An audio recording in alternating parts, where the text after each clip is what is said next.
Usually, November is one of the state's worst months for deadly wind-driven mega wildfires, as we saw so vividly in the Camp Fire in the small town of Paradise. Given today's rains, we sent KTVU's Tom Bakar, who joins us now, to review the fires and the drought in terms of acreage burned and acre-feet of water. Tom. Really interesting story, because looking at these numbers, this year we've seen a lot less of the scourge and the scorch of runaway wildfires, and here's exactly why.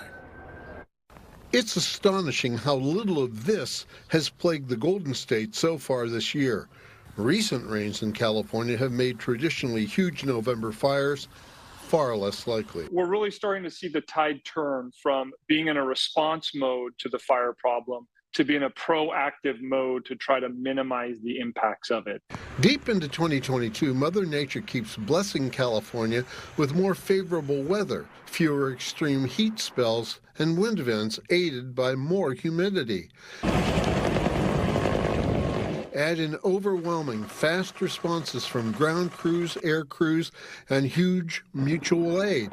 Equally important, community fire reduction programs and property owners who reduced or eliminated a lot of the risk through defensible space clearing and house hardening against fires. There's a hyper awareness and a lot of vigilance amongst property owners. So far this year, CAL FIRE and the U.S. Forest Service have battled almost 7,300 wildfires.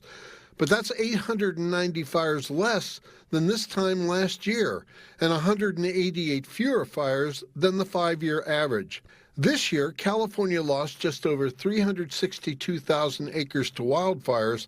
That's about 12 times the acreage of San Francisco County.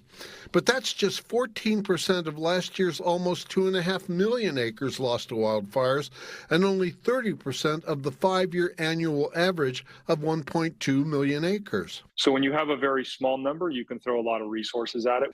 As to drought, the state's 6 giant mega reservoirs, Shasta, Oroville, Trinity, New Melones, Don Pedro, and San Luis, average only 33% of their normally 54% full this time of year. That's way, way low. And many people, farms, businesses, and critters will suffer if we have another dry winter. Example, Valley Water in the South Bay. We use about half of our water comes from outside of the county to Santa Clara County. So we rely on those reservoirs to supply water to Santa Clara County residents and businesses. So if those reservoirs are impacted, we're severely impacted here in Santa Clara County.